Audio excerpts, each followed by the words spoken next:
हाय, आपके साथ मैं हूँ Surabhi Sharma. India TV YouTube channel subscribe करिए, बेल आइकन दबाएं।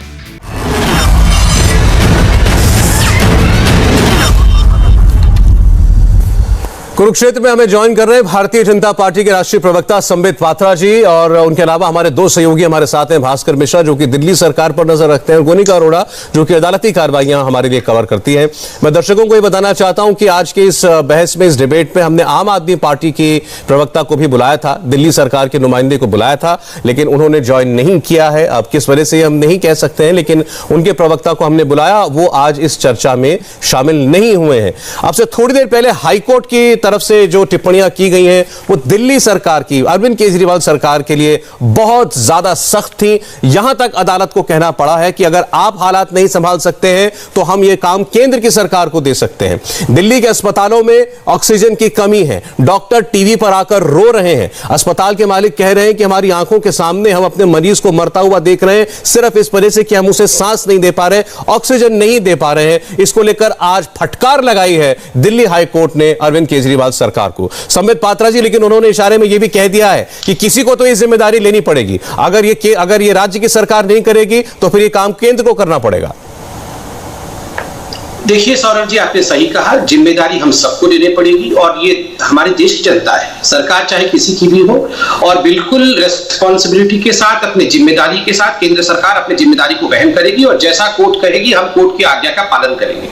आपने देखा है ऑलरेडी कोर्ट के कहने से पहले ही दिल्ली सरकार ने, एमएचए ने 1000 बेड के कोविड हॉस्पिटल को आरंभ किया है, डीआरडीओ की फैसिलिटी आरंभ की गई है, वहां सारे डॉक्टर्स और नर्सेज इत्यादि प्रोवाइड किए गए हैं। ऑक्सीजन का जो कोटा है दिल्ली का वो बढ़ाया भी गया है, ट्रांसपोर्टेशन के लिए भी टैंकर्स इत्यादि कुछ हमारे तरफ से भी दिए गए हैं। बाकी जो लॉजिस्टिक है वो दिल्ली सरकार को देखने की आवश्यकता है। जो आज ऑब्जर्वेशंस कोर्ट के थे, मैं कुछ ऑब्जर्वेशंस आपके सामने रखना चाहूंगा क्योंकि जनता को ये जानना चाहिए।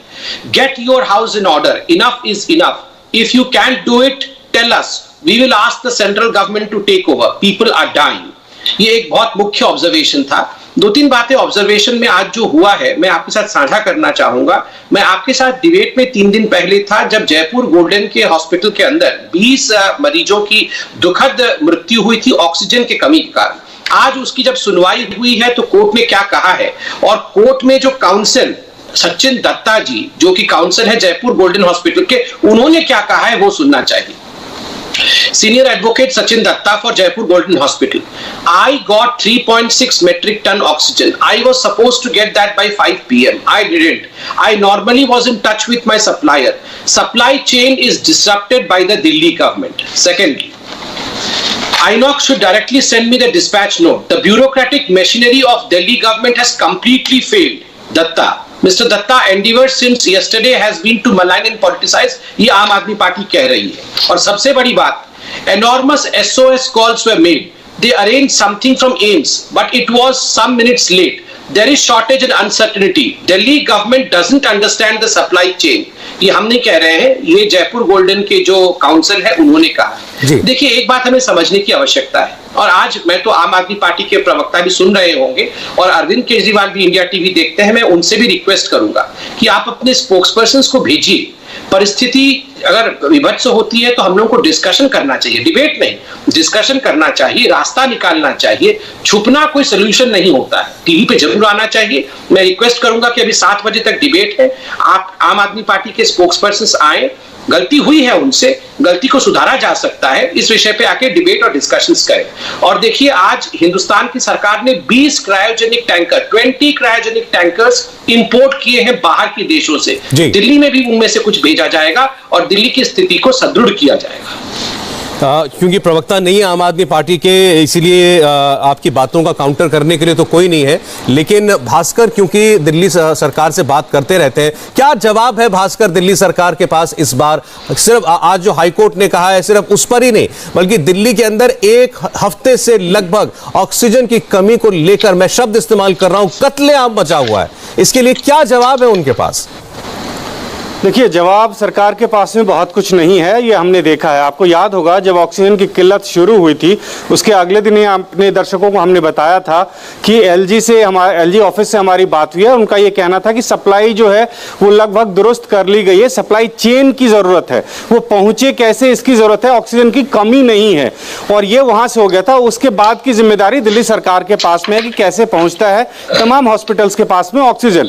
सरकार के पास में अगर वो टैंकर नहीं है तो उसका इंतजाम सरकार को ही करना है और उसके लिए अब प्रयास किए जा रहे हैं। आज अरविंद केजरीवाल ने खुद कहा है कि अलग अलग राज्यों के सरकारों के द्वारा भी उनको मदद की जा रही है, विदेशों से टैंकर मंगवाया जा रहा है। लेकिन जो स्थिति 4 दिन पहले थी दिल्ली में वो भयावह थी और हर हॉस्पिटल से हमारे पास फोन आता और सरकार इस मुद्दे पे विफल हुई है।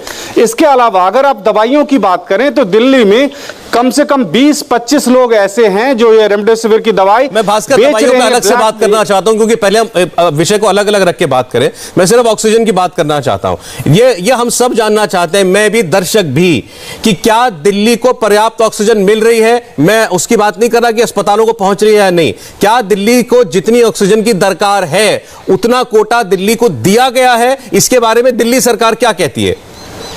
देखिए, दिल्ली सरकार का ऑफिशियल स्टैंड ये है कि हम 700 मेट्रिक टन मांग रहे हैं और हमें कोटा बढ़ा के हमारा 480 मेट्रिक टन किया गया, जो कि हमारे पास नहीं पहुंच रहा है। और नहीं पहुंचने की जो परेशानी है वो दिल्ली सरकार अपने ऊपर नहीं ले रही है। अगर उनके पास टैंकर नहीं है, अगर वो नहीं ला पा रहे हैं तो वो उनकी गलती है। लेकिन सरकार का ये कहना है कि जो एलोकेशन हुआ था उसमें उड़ीसा से और वेस्ट बंगाल से भी आना था और हमारे पास इतना कम समय है, हम कैसे लेके आएंगे और इसके लिए केंद्र सरकार की मदद चाहिए हमें। तो इस तरह के जवाब सरकार के द्वारा दिए जा रहे हैं कि एलोकेशन जरूर बढ़ाया गया लेकिन वो इन राज्यों से लेने के लिए कहा गया, उन राज्यों से लेने के लिए कहा गया जो कि बहुत दूर है और वहां से आने में काफी समय लग जाएगा और इसमें केंद्र की मदद चाहिए हमें। बाकी और जहां तक बात है डिमांड की, वो लगातार बढ़ रही है। आप हर पेशेंट आज के डेट में जो हॉस्पिटल जा रहा है उसमें से अधिकांश को जरूरत होती है ऑक्सीजन की और ये समस्या लगातार बड़ी होती जा रही है। उम्मीद यह की जा रही कि 1-2 दिनों में शायद यह स्थिति थोड़ी सी ठीक हो जाएगी। देखिए, सवाल ये पात्रा साहब, जैसे आपने सुना भास्कर ने जो बताया कि दिल्ली सरकार तो ये कह रही है कि हमें एक तो कोटा कम मिला हुआ है और दूसरा जितना कोटा मिला है उसे लाने के लिए हमारे पास टैंकर नहीं है और वो कहते हैं कि टैंकर भी हमें केंद्र सरकार दे। पहला कोटा एलोकेशन और दूसरा डिस्ट्रीब्यूशन, वो दोनों में कहते हैं कि हम क्या कर सकते हैं। सौरभ जी, एक आज अच्छी बात है कि आज तू में नहीं होगा, इसलिए मैं बहुत संक्षेप में और बहुत डिटेल से आपको समझा देता हूं कि प्रॉब्लम क्या हुआ है। पहला है अलॉटमेंट का विषय। दिल्ली सरकार कह रही है हम मांग रहे हैं 700 MT और हमें केंद्र सरकार दे रही है 480 MT। देखिए, अभी थोड़ी देर पहले 2 घंटे पहले यहाँ 2 पत्रकार आपके हैं, आप उनको कहिए जरा अस्पतालों के डायरेक्टर्स से भी बात करें। अभी 2 घंटे पहले दिल्ली सरकार ने एक चिट्ठी जारी की है तमाम अस्पतालों को दिल्ली में।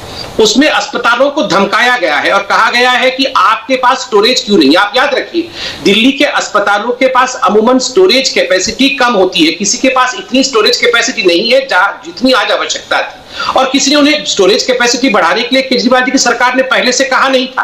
अब अचानक जगह है, अब अचानक 2 घंटे पहले चिट्ठी भेजा गया है और सभी डॉक्टरों को कहा गया है आप गिरफ्तार हो जाएंगे अगर आप रातों रात खुद पैसा खर्चा करके अपने अस्पताल के खर्चे पर स्टोरेज कैपेसिटी नहीं बढ़ाते हैं। मुझे इसलिए मालूम पड़ा कम से कम 25 डॉक्टर, क्योंकि मैं खुद एक डॉक्टर हूं, जो मेरे क्लासमेट्स इत्यादि हैं, उन सब ने अस्पतालों से वो चिट्ठी मुझे भेजा है कि डॉक्टर साहब आप खुद डॉक्टर हैं, आप इस फ्लाइट को उठाइए कि लास्ट मोमेंट में जगह है कि स्टोरेज बढ़ाना है। आप बताइए 700 मेट्रिक टन अभी चले दिल्ली में अभी आ जाएगा, कहां रखेंगे ये? क्योंकि स्टोरेज कैपेसिटी इनके पास नहीं है। अरविंद केजरीवाल जी एडवर्टाइजमेंट करने में व्यस्त थे, स्टोरेज कैपेसिटी बढ़ाया नहीं, नंबर 1। नंबर 2, आप जिस पॉइंट से ऑक्सीजन लाएंगे वो यहां तक कैसे आएगा? क्रायोजेनिक टैंकर के माध्यम से आएगा। क्रायोजेनिक टैंकर इन्होंने बाकी सभी राज्यों ने, मध्य प्रदेश ने, उत्तर प्रदेश ने पहले से ऑर्डर दिया, उनके पास क्रायोजेनिक टैंकर आ गया। दिल्ली सरकार ने क्रायोजेनिक टैंकर ऑर्डर नहीं किया, उन्होंने कहा कि ये तो केंद्र ही हमें दे देगी। हाईकोर्ट ने 3 दिन पहले कहा केंद्र क्यों देगी, ये केंद्र ऑक्सीजन देगी। क्रायोजेनिक टैंकर का जुगाड़ करना ये आपका विषय था, आप क्यों 3 दिन तक, एग्जैक्ट शब्द था ऑब्जर्वेशन में, आप निकाल सकते हैं, 3 दिन तक आप, केजरीवाल जी जो एक एडमिनिस्ट्रेटर खुद है, वो क्यों 3 दिन तक हाथ पे हाथ धर के बैठे रहे? अंतिम सवाल मैं पूछता हूं सौरभ जी आपसे, सौरभ जी, मैंने कल देखा था देश के तमाम अखबारों में, गंगानगर से लेके कन्याकुमारी तक हर अखबार में केजरीवाल जी ने कहा था मैं टैंकर मांगता हूं, आप हमें टैंकर दे दीजिए। मैं केजरीवाल जी से पूछता हूं, आदरणीय केजरीवाल जी, अगर आप यही एडवर्टाइजमेंट देना चाहते थे, आप 1 महीने पहले दे देते, 15 दिन पहले दे देते कि प्लीज अपना टैंकर हमें दो, तो कम से कम ये तू मैमे की स्थिति नहीं आती और आज मरीज बच गए होते। पात्रा साहब, जैसा आपने अपनी बात की शुरुआत में कहा था, इस चक्कर में चलिए हम थोड़ी देर के लिए नहीं पढ़ते कि ये दिल्ली की सरकार थी या केंद्र की सरकार थी। देश में टैंकर की कमी है, इसीलिए तो केंद्र सरकार भी टैंकर इंपोर्ट कर रही है, हमारे एयरफोर्स के जहाज जा के टैंकर ला रहे हैं। इसका मतलब टैंकर की कमी तो थी, इसको तो हम सब स्वीकार करते हैं। ऑक्सीजन की डिमांड अचानक बढ़ी है, ये बात भी सही है। अब सवाल दिल्ली का आदमी तो ये जानना चाहता है, दिल्ली का अस्पताल का डॉक्टर ये जानना चाहता है कि आप मुझे कैसे ऑक्सीजन सप्लाई करेंगे। अगर आपने कोटा दे दिया है तो उसको अस्पताल तक पहुंचाने में भी तो कुछ मदद कीजिए। नहीं कर पा रही दिल्ली की सरकार, आप तो कुछ कीजिए। देखिए, आपने बिल्कुल वाजिब सवाल पूछा है। देखिए, इसी देश में महाराष्ट्र एक राज्य है, सर्वाधिक मृत्यु दर आज महाराष्ट्र में है, मगर महाराष्ट्र के हेल्थ मिनिस्टर ने परसों प्रेस कॉन्फ्रेंस में कहा हमें ऑक्सीजन सप्लाई और ऑक्सीजन कैरी करने में कोई दिक्कत नहीं आ रही, वहां कोई ऑक्सीजन की किल्लत के कारण मृत्यु नहीं हो रही। हाँ, ऑक्सीजन लीकेज हो जा रहा है, आग के कारण मृत्यु हो रही है, मगर ऑक्सीजन के कारण कोई मृत्यु नहीं हो रही है। वहां भी तो केंद्र सरकार कोटा दे रही है, उसी कोटा के अंतर्गत वो राज्य भी चल रहे हैं। केरल में भी हम कोटा दे रहे हैं, वो तो एक्सेस कोटा पे चल रहे हैं। केवल प्रॉब्लम दिल्ली में सर्वाधिक हो रही है, क्योंकि फेडरल स्ट्रक्चर के अंतर्गत राज्य सरकार कुछ करेगी और कुछ केंद्र सरकार करेगी। केंद्र सरकार तो अपना कोटा का काम कर रही है, राज्य सरकार को जो करना था वो नहीं कर रही है। आपने कहा क्रायोजेनिक टैंक तो पहले से देश में नहीं था, तो कैसे किया जाए? बिल्कुल वाजिब सवाल है। देखिए, आज हाईकोर्ट ने कहा है अरे क्रायोजेनिक टैंकर नहीं था, बाकी राज्य तो नाइट्रोजन कैरी करने वाले टैंकर को ऑक्सीजन टैंकर में कन्वर्ट कर दिया उन्होंने। बाकी गैस जो आप कैरी करते थे उन टैंकरों को आपने ऑक्सीजन कैरी करने वाले टैंकर में कन्वर्ट कर दिया है। दिल्ली सरकार को सूझबूझ दिखाते हुए समय रहते ये कन्वर्शन तो करना चाहिए था कि नहीं करना चाहिए था? आप खुद बताइए। केवल और केवल एडवर्टाइजमेंट करना, मतलब टीवी सुबह उठ के ऑन करो तो अरविंद केजरीवाल जी नजर आएंगे, उसके 10 मिनट बाद फिर अरविंद केजरीवाल जी, और रात को सोते समय अरविंद केजरीवाल जी नजर आएंगे। ठीक है, एडवर्टाइजमेंट करिए। वही 700 करोड़ रुपए, वो तो पूरे 7 साल का है, अगर 293 करोड़ रुपए जो विगत वर्ष आपने खर्च किया वो टैंकर पे ही खर्च कर दिया होता आपने, तो आज हमारी जनता की ये परिस्थिति नहीं। मैं एक बार गोनिका के पास जाना चाहता हूं। गोनिका, 2 दिन से लगातार हाईकोर्ट में सुनवाई चल रही है, मुझे ये बताइए हाईकोर्ट ने दिल्ली के हालात पर केवल क्या, पहले तो दिल्ली की सरकार की क्या खामियां बताई हैं और क्या उन्होंने कोई टिप्पणी सेंट्रल गवर्नमेंट पर भी की है या इसको पूरी तरह दिल्ली की सरकार की जिम्मेदारी बताया है? सुनवाई कोर्ट में शुरू हुई थी, दिल्ली हाईकोर्ट में जब 2-3 दिन से सुनवाई चल रही है, तब ये समस्या थी कि ऑक्सीजन की सप्लाई दिल्ली में नहीं हो रही है, कोटा नहीं मिल रहा है। उसको लेकर केंद्र सरकार को दिल्ली हाईकोर्ट ने कहा था कि आप इनका कोटा बढ़ाइए, जैसे भी हो सके इन तक ऑक्सीजन पहुंचाइए, ताकि जो मरीज इस वक्त ऑक्सीजन की किल्लत से मर रहे हैं वो समस्या अभी आगे ना हो। लेकिन अब आज जो मुख्य तौर पर सुनवाई केंद्रित थी वो ये थी कि अगर आपको कोटा मिल रहा है तो आखिर सप्लाई सही तरीके से क्यों नहीं हो रही है। और ये तक दिल्ली हाईकोर्ट ने टिप्पणी की है कि आप ऑक्सीजन की सप्लाई करने के सिस्टम में फेल हुए हैं।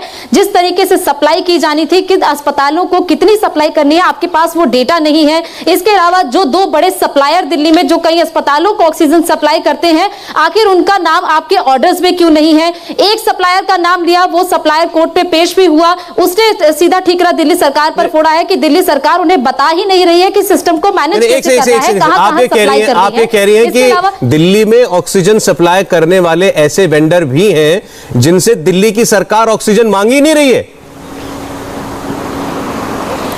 देखिए, मांग रही है लेकिन उनसे सीधे तौर पर संपर्क नहीं है। जो ऑर्डर्स हैं वो ऑर्डर जो है उस ऑर्डर में उनका नाम नहीं है, जिन ऑर्डर्स में तमाम सप्लायर्स का नाम है। इसके अलावा एक सप्लायर का ये कहना है कि उन्हें मैनेज करने के लिए बताया ही नहीं जाता कि कहां कितनी ऑक्सीजन सप्लाई करनी है, अस्पताल डायरेक्ट संपर्क कर रहे हैं। और ये तक कोर्ट ने कहा है कि अगर जिस तरीके की ब्लैक मार्केटिंग दिल्ली में सिलेंडर्स की और ऑक्सीजन की हो रही है, उसके जिम्मेदार आप भी बनते हैं, क्योंकि एक ऐसा सप्लायर जिसके पास अगर 16 मीट्रिक टन ऑक्सीजन है, वो कितनी अस्पतालों अस्पतालों को सप्लाई कर रहा है ये आपको पता ही नहीं है, यानी कि वो अपनी मर्जी से सप्लाई कर रहा है और जितनी सप्लाई करनी चाहिए वो उसमें से कितना कोटा कहां पर दे रहा है या ब्लैक मार्केटिंग में बेच रहा है ये आपको पता भी नहीं है। ये तमाम आरोप जो है वो दिल्ली सरकार पर आज लगे हैं। इसके अलावा बाकी की जो बात है रेमडेसिविर को लेकर वो भी आके करें। कल एक जो भारत के सबसे बड़े ऑक्सीजन मैन्युफैक्चरर हैं उनके रिप्रेजेंटेटिव भी हाईकोर्ट के अंदर थे, डॉक्टर पात्रा। उन्होंने ये कहा कि हमें केंद्र की सरकार की तरफ से निर्देश आता है कि आपको इतना सप्लाई करना है, हमें दिल्ली की सरकार कहती है आपको इतना सप्लाई करना है, हमें अस्पताल सीधे फोन करते हैं कि आप हमको ऑक्सीजन दे दीजिए। वो कहते हैं मुझे समझ में नहीं आ रहा कि मैं किसको कितना ऑक्सीजन सप्लाई करूं। ये दिल्ली एक शहर है, दिल्ली में आबादी है लेकिन है तो एक शहर, इसमें इतनी मिसमैनेजमेंट क्यों है? देखिए, जिस सप्लायर के बारे में आप बात कर रहे हैं उनका नाम है आइनॉक्स, और आइनॉक्स की जो चिट्ठी उन्होंने लिखी है वो चिट्ठी मेरे पास है। ये चिट्ठी उन्होंने हेल्थ सेक्रेटरी दिल्ली को लिखी है। वो चिट्ठी का एक अंश पढ़ के सुनाता हूं और कैसे गंभीर रूप से अरविंद केजरीवाल जी की सरकार ने गलती की है, दृढ़ता की है और 20 लोग उससे जान गंवाए हैं, ये आपको मालूम पड़ेगा। देखिए, यहां पर आप देख सकते हैं कि एक लिस्ट जारी किया हुआ है जो अरविंद केजरीवाल जी की सरकार ने अस्पतालों का नाम लिखा है और उसके बगल में लिखा है कि किस अस्पताल को कितना ऑक्सीजन आइनॉक्स सप्लाई करेगा। ये जो हॉस्पिटल की आप लिस्ट देख रहे हैं, ये इस लिस्ट में केवल और केवल 17 अस्पतालों का नाम है। मैं पास ला रहा हूं कैमरा के, आप देख सकते हैं केवल 17 अस्पतालों का नाम, जबकि आइनॉक्स को ऑक्सीजन सप्लाई करने का जो टेंडर है वो दिल्ली में 45 हॉस्पिटल का था और उतना स्टॉक उसके पास है कि वो 45 हॉस्पिटल्स को सप्लाई कर सकता है। मगर दिल्ली सरकार ने उनको चिट्ठी में कहा कि आप केवल 17 हॉस्पिटल्स को सप्लाई करिए। तो आइनॉक्स आगे चिट्ठी में लिखती है हमने 17 हॉस्पिटल को सप्लाई कर दिया, मगर बाकी 28 हॉस्पिटलों का क्या होगा? उनको कौन सप्लाई करेगा? उनकी ऑक्सीजन की कमी आ जाएगी। आप तुरंत, हमारे पास तो 45 को सप्लाई करने का टेंडर था, आपने हमें केवल 17 के लिए क्यों कहा है? आप तुरंत ये जो सप्लाई चेन है उसको ठीक करिए और 28 को कहिए कि वो कहां से ऑक्सीजन उनको मिलेगा। आप मुझे अगर 10 सेकंड अनुमति देंगे, वो 4 लाइन में पढ़ देता हूं जिसको हाईकोर्ट में पढ़ा गया और हाईकोर्ट ने फटकार लगाई, क्योंकि जो 20 लोगों की मृत्यु हुई जयपुर गोल्डन में इसी के कारण हुई है। मैं पढ़ देता हूं। As you can see from the table above, the total daily allocation of LMO, liquid medical oxygen, to Inox is 98 metric ton out of 105 metric ton, which is to be supplied to only 17 hospitals listed above. However, we reiterate that Inox has contractual obligations to supply LMO to 45 hospitals as per the list annexed in Annex A. Accordingly, we request you to kindly allocate the responsibility of supplying LMO to the balance 28 hospitals to the other gas suppliers listed in your order dated 23rd of April. We wish to assure you that Inox is fully committed to supporting this battle against COVID-19 and supplying oxygen to various hospitals as per the direction of Ministry of Health and Family Welfare and Empowered Group. However, we need our clear communication from you and your allocation plan for the remaining 28 hospitals on immediate basis. मतलब allocation plan नहीं है। आप ये कह रहे हैं कि वो अस्पताल, आप ये कह रहे हैं कि वो जो सप्लायर है उसने 45 अस्पतालों के साथ कॉन्ट्रैक्ट किया, लेकिन दिल्ली की सरकार कहती है आप केवल 17 को दीजिए। तो सवाल यह है कि बाकी लोग कहां से ऑक्सीजन लेकर के आएंगे? भास्कर, ये अस्पतालों ने आज जो, एक तो ये बात दर्शक भी सोचे, कभी आपने सुना है कि अस्पताल जो है वो कोर्ट जा रहे हैं ये कहने के लिए कि हमको ऑक्सीजन दिलाइए? अस्पताल के लोग ये भी कहते हैं भास्कर कि एक नोडल अफसर बनाया गया दिल्ली के अंदर, हम फोन करते हैं फोन नहीं उठते। वो कहते हैं कि हम प्लांट को फोन करते हैं, ऑक्सीजन सप्लायर को, वो हमारा फोन नहीं उठाता है। ये मतलब कोई हर चीज की किसी की एक जिम्मेदारी होती है। आप इस काम के लिए इस व्यक्ति को संपर्क करेंगे, वो काम कौन कर रहा है दिल्ली में?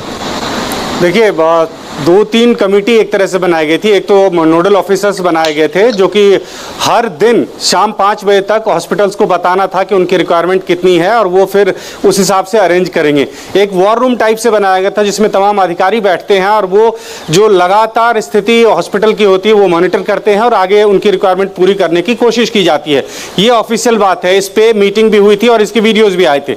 लेकिन सच्चाई ये है कि हॉस्पिटल से आप बात करें तो उनका ये कहना है कि जो भी हेल्पलाइन नंबर, जो भी नंबर दिए जाते हैं उससे मदद नहीं मिलती है और यहां तक कि लोकल एमएलएस के जरिए और किसी तरह से इंतजाम किया जाता है। अगर आपको जरूरत 5 टन की है तो किसी तरह से आपको 1 टन 1.5 टन मिल रहा है और आप फिर 1-2 घंटे बाद चिल्ला रहे हैं, रो रहे हैं। ये स्थिति है, ये पिछले 3-4 दिनों से लगातार हो रहा है और इसमें एक बड़ी विफलता है। सरकार ये मान रही कि टैंकर्स की कमी है, हमने कमेटी बनाई थी, हमने एक्सपर्ट्स बिठाए हैं, हम मैनेज कर रहे हैं, लेकिन सबसे बड़ी दिक्कत यह कि वो पहुंचे कैसे हॉस्पिटल, प्रायोरिटी कैसे डिसाइड हो। अगर आपने अधिकारियों का एक लंबी सूची जारी की थी कि अलग अलग हॉस्पिटल में ये लोग रहेंगे और इनके पास रिपोर्ट होगी। उसके अलावा उनके जरिए ना मिलके आपके लोकल एमएलए के जरिए अगर समय खत्म हो रहा है, मैं एक फाइनल कमेंट, क्योंकि इसके बाद हमें दूसरे मेहमानों के साथ महाराष्ट्र पर बात करनी है। डॉक्टर पात्रा, मेरा आपसे आखिरी सवाल है। पिछले साल जब दिल्ली के हालात खराब हुए थे, खुद गृह मंत्री ने मोर्चा संभाला था, उन्होंने अस्पतालों में दौरा किया था और फिर ये कहा गया था कि दिल्ली के हालात सुधरे। ये विपदा, इससे बड़ी विपदा तो नहीं देखी दिल्ली ने आज तक कभी। लोग बिना ऑक्सीजन के मर रहे हो, अस्पतालों की इतनी बुरी हालत हो, ऐसे में क्यों नहीं आप लोगों को सीधे बढ़ करके कमान संभाल लेनी चाहिए? मैं ये नहीं कह रहा हूं कि आप किसी भी तरीके से कोई कॉन्स्टिट्यूशनल ओवर रीच कीजिए, फेडरल सिस्टम है, मैं भी समझता हूं, लेकिन आज कोर्ट को जो बात कहनी पड़ रही है, ये उनके कहे बगैर आपके और केंद्र और राज्य के समन्वय से क्यों नहीं हो पा रही? नहीं, समन्वय तो पूरी कोशिश है, और जहां तक केंद्र सरकार है, केंद्र सरकार ने अपनी जिम्मेदारी बस जो चाहिए राज्य सरकार को। देखिए, 500 बेड का डीआरडीओ का अस्पताल, मिनिस्ट्री ऑफ होम अफेयर्स का है, सारे डॉक्टर्स इत्यादि प्रोवाइड करना, वहां 1090 बेड जितने भी सेंट्रल गवर्नमेंट के यहाँ हॉस्पिटल है दिल्ली में, उनमें इससे पहले 1090 बेड थे, उसको 4000 बेड में बढ़ा देना। पहले मात्र 100 से भी कम जो है वो आईसीयू था केंद्र का, उसको 750 आईसीयू में परिणत कर देना। ये सारी कुछ बातें केंद्र सरकार ने किया है और आगे और भी इसको बढ़ोतरी कर रही है, मगर हम सिर्फ इतना कहना चाहते हैं कि इसमें राजनीति बंद किया जाए। और देखिए, अभी जो भास्कर ने कहा, बड़ी बात कही कि जो नोडल ऑफिसर्स हैं, आपने देखा होगा कि परसों जो हाईकोर्ट में सुनवाई हुई उसमें फटकार नोडल ऑफिसर्स को लगी, दिल्ली के नोडल ऑफिसर्स को, वो फोन नहीं उठा रहे हैं और उसके कारण एक मिसकम्युनिकेशन हो रहा है। अगर कम नोडल ऑफिसर्स हैं तो अरविंद केजरीवाल जी 10 और नोडल ऑफिसर बढ़ा दे, तो मुझे लगता है इसमें राजनीति ना हो, और हम तो हर संभव प्रयास के लिए चलिए ठीक है, हम तो उम्मीद करते हैं आज अगर दिल्ली सरकार के प्रवक्ता होते तो शायद हमको इन सवालों के और जवाब मिल जाते। बहरहाल फिर भी आप आश्वासन दिला रहे हैं कि आपकी तरफ से कम यानी केंद्र की तरफ से कोई कसर नहीं छोड़ी जाएगी। शुक्रिया संबित पात्रा जी, और गोनिका और भास्कर भी हमारे साथ हैं, धन्यवाद आपका। लेकिन ऐसा नहीं कि केवल दिल्ली में हालात खराब है, महाराष्ट्र में भी स्थिति बेहतर नहीं है। अभी महाराष्ट्र के पूर्व मुख्यमंत्री देवेंद्र फडणवीस ने मुख्यमंत्री उद्धव ठाकरे को एक खत लिखा है। देवेंद्र फडणवीस ने साफ कहा है कि राज्य में मौत के आंकड़े छिपाए जा रहे हैं। फडणवीस ने आरोप लगाया कि महाराष्ट्र में टेस्ट की कमी हो रही है, आरटीपीसीआर टेस्ट कम किए जा रहे हैं और मृतकों की सही आंकड़े नहीं दिखाए जा रहे। कॉन्टैक्ट ट्रेसिंग और ट्रैकिंग भी पिछले साल की तरह नहीं है। मैं सीधे मेहमानों के पास जाना चाहता हूं। बीजेपी के लीडर नीतीश राणे हमारे साथ हैं और किशोर तिवारी जी शिवसेना से हमारे साथ हैं। यही बात नीतीश राणे आपने भी आज उठाई थी और आपने ये कहा था कि मुंबई में ये दावा किया जा रहा है कि मामले बहुत कम हो गए, 10,000 मामले आया करते थे, अब आज शायद 4,500 मामले आए हैं। आपने कहा मामले रिकॉर्ड आएंगे कैसे अगर आप टेस्ट ही नहीं करेंगे? तो क्या हालात हैं आपकी नजर में, क्या हालात हैं? शर्मा जी, हम जो बता रहे हैं वो फैक्ट है। अगर आपने देखा कि कल कई हफ्तों पहले मुंबई में 50,000 पर डे को टेस्टिंग होती थी, कई हालों के दिनों से वो टेस्टिंग 50,000 से लेके आके 28,000 पे लेके आए। ये ऑफिशियल फिगर है, कि हम लोग बना बुना के नहीं बता रहे हैं। अगर 28,000 पे अगर आप टेस्टिंग लेके आओगे तो आपको तो फिगर्स कम होते हुए दिखेंगे। तो इसलिए जो 3,000 बता रहे हैं, कई 4,500 बता रहे हैं, ये सही पैमाने पे लोगों को गुमराह किया जा रहा है, झूठ बोला जा रहा है, बेवकूफ बनाया जा रहा है। कल ये लोग ये भी बता देंगे कि जब ये टेस्टिंग ये लोग 10,000 पे भी लेके आ सकते हैं, और फिर बोलेंगे कि मुंबई में कोविड फ्री हो गया मुंबई, और फिर सीएम हो और उनके साथीदार हो, सब तरीके से अपनी एडवर्टाइजमेंट शुरू करेंगे। तो हमें इतना ही कहना है कि आप झूठ किसको बता रहे हैं? आप जैसे देवेंद्र जी ने आज कहा, आप डेथ के आंकड़े छुपा रहे हैं, आप टेस्टिंग कम कर रहे हो, तो मतलब क्या ये सिर्फ एक पब्लिसिटी कैंपेन चल रही है या कोविड के खिलाफ लड़ाई चल रही है? आप टेस्टिंग बढ़ाना चाहिए, और टेस्टिंग बढ़ाने के बाद जी आपको जो हेल्थ के हिसाब से जो कुछ अलग अलग इंफ्रास्ट्रक्चर क्रिएट करना है, अलग अलग तरीके से काम करो, उसके ऊपर आप ध्यान दो ना। सिर्फ इधर हेडलाइन मैनेजमेंट का काम सिर्फ महाराष्ट्र में हो रहा है। उद्धव ठाकरे ने पहली बार टीवी पर आकर ये कहा था कि मैं पाबंदियां लगा रहा हूं, और उन्होंने कहा था मैं कुछ नहीं छुपाऊंगा। उन्होंने कहा था जो है मैं साफ साफ आपको बताऊंगा, जितने मामले होंगे, जितनी मौतें होंगी, हम कुछ छुपाएंगे ही नहीं। किशोर तिवारी जी, अब ये बताइए, नीतीश राणे जी का जवाब दीजिए। मौतों के आंकड़े छुपाए जा रहे हैं क्या बीमारों के आंकड़े छुपाए जा रहे हैं? टेस्टिंग क्यों कम की जा रही है? नहीं, मुंबई में टेस्टिंग कम हुई होगी, पर महाराष्ट्र का टेस्टिंग का आंकड़ा सही है। देखिए सौरभ शर्मा जी, एक बात मैं बताता हूँ, कल ऑल इंडिया लेवल पर ही ऐसा हुआ कि हमको एक अच्छी खबर आई कि हमारे 2.5 लाख रिकवरी हुई। तो जब इंडिया का पूरा जो मृत्यु का आंकड़ा था वो भी 5 से कम हो, तो रिकवरी सब तरफ आ रही है। शायद भगवान करे ये हमारा सिक्का ऐसा लगे, लेकिन कोई आंकड़े छुपाए नहीं जा रहे, पूरी ट्रांसपेरेंसी रखी जा रही। अगर प्राइवेट या गवर्नमेंट अस्पताल के अंदर वो केस आती नहीं है या आरटीपीसीआर आने के पहले ही मौत हो जाती है तो वो बात अलग है, लेकिन महाराष्ट्र के अंदर जितनी ट्रांसपेरेंसी और जितनी टेस्ट है, मेरे एक जिले का यानी बम्बई का अभी देखो नीतीश जी बड़े सक्रिय कार्यकर्ता है और अच्छे नेता भी है, उन्होंने बोला 36,000। अब नितिन जी पूरे उत्तर प्रदेश के 54,000 हो रहे, यानी टेस्ट तो हमारे नागपुर के 24,000 है। तो महाराष्ट्र में हम 3.5 से 4 लाख टेस्ट कर रहे हैं, तो अब हमारे को पॉजिटिविटी आ रही है ना, हमारी 25% पॉजिटिविटी आई, सबसे ज्यादा पॉजिटिविटी थी। नेशनल पॉजिटिविटी अपनी 18% रहते हुए हमने 30% भी पॉजिटिविटी बताई, तो हम क्या छुपाएंगे?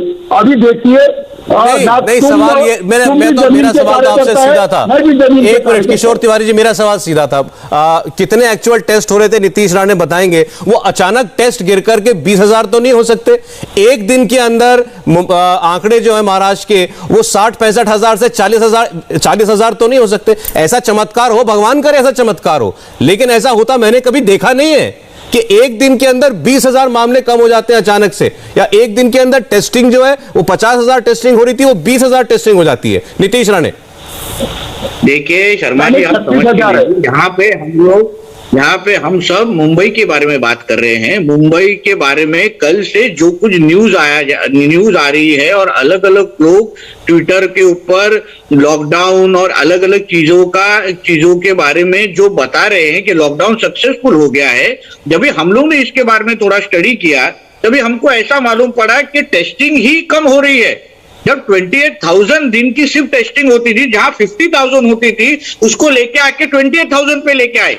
महाराष्ट्र की बात हम नहीं कर रहे, यहाँ हम लोग मुंबई की बात कर रहे हैं। जो तिवारी जी हमारे रेफरेंस दे रहे हैं, हम महाराष्ट्र में अलग परिस्थिति हो सकती है, मगर मुंबई के बारे में जो क्लेम किया जा रहा है कि मुंबई में कोविड का आंकड़ा कम आ रहा है, वो झूठ है। बीएमसी झूठ कह रही है, लोगों को फंसा रही है।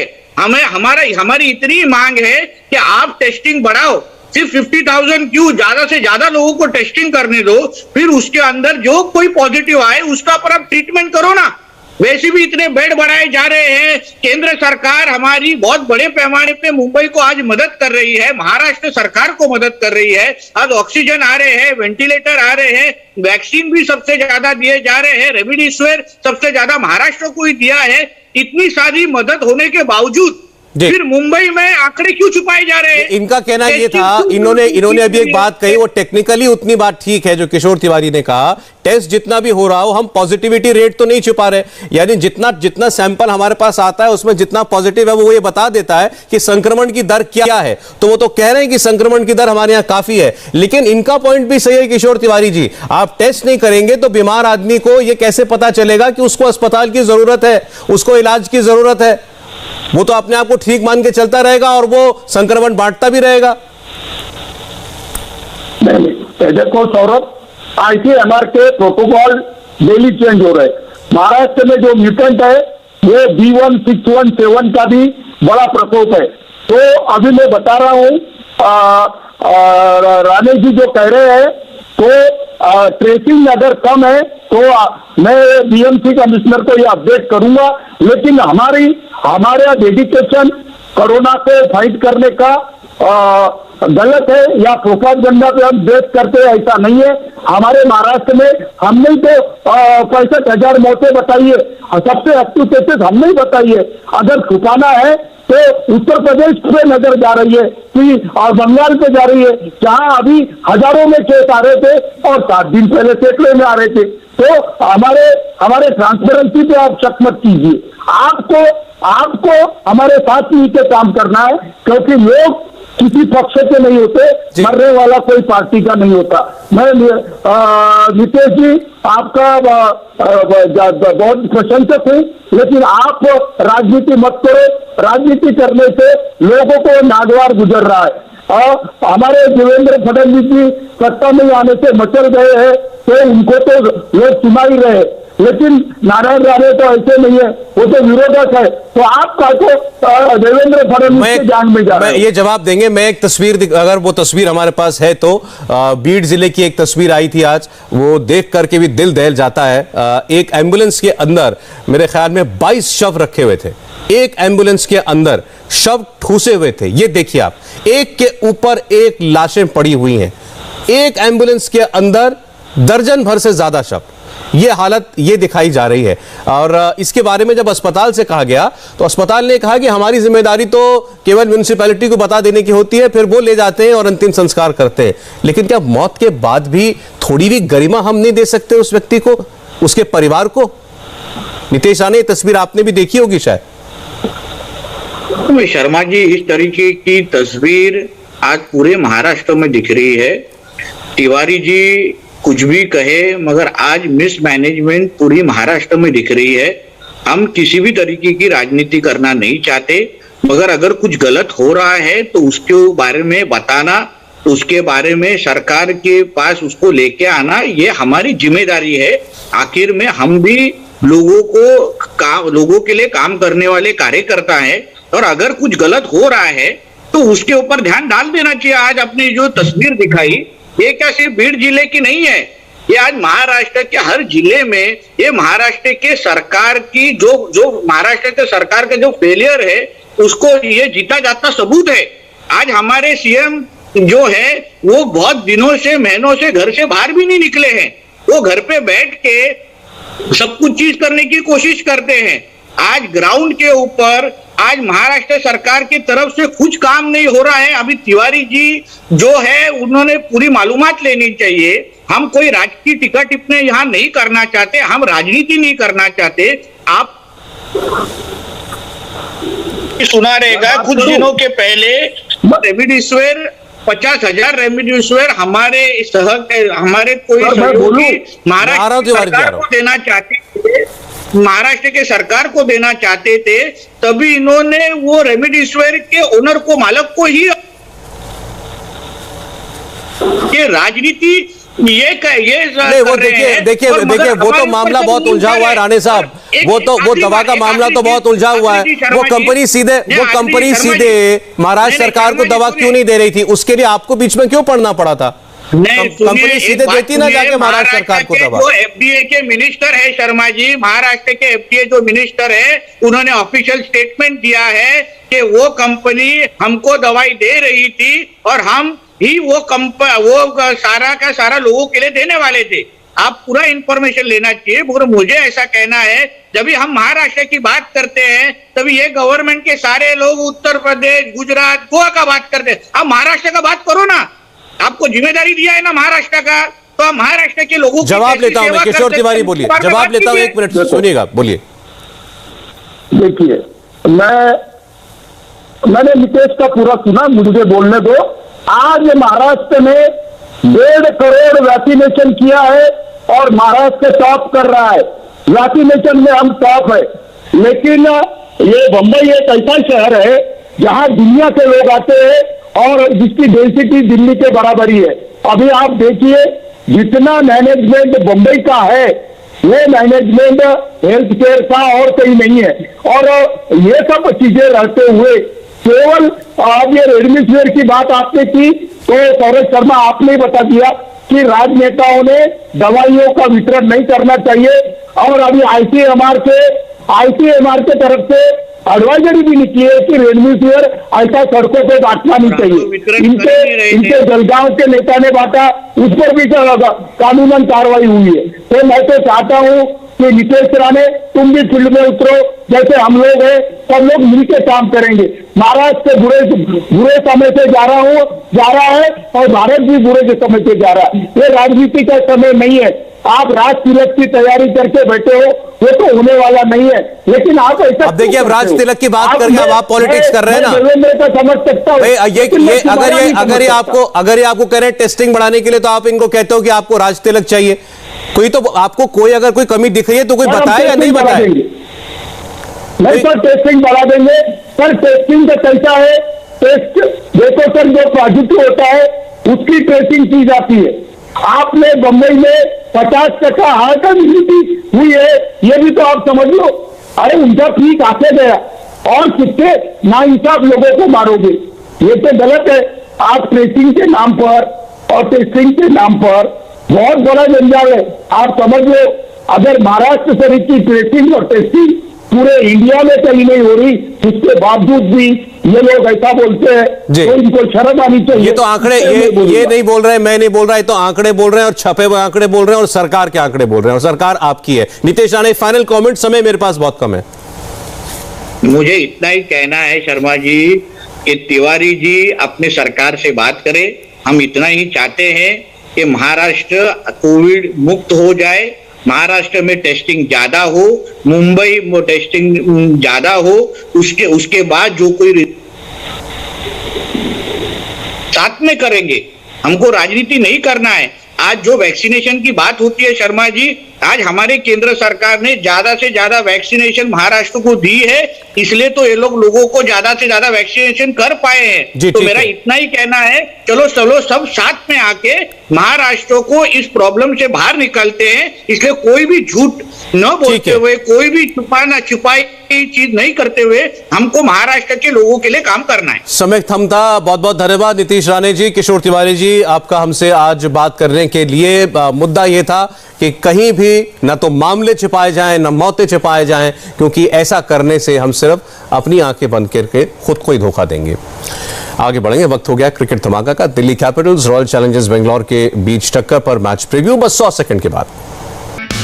हाय, आई एम सुरभि शर्मा। खबरों से अपडेट रहने के लिए India TV YouTube channel subscribe करिए, साथ में बेल आइकन जरूर दबाएं। जुड़े रहें इंडिया टीवी के साथ।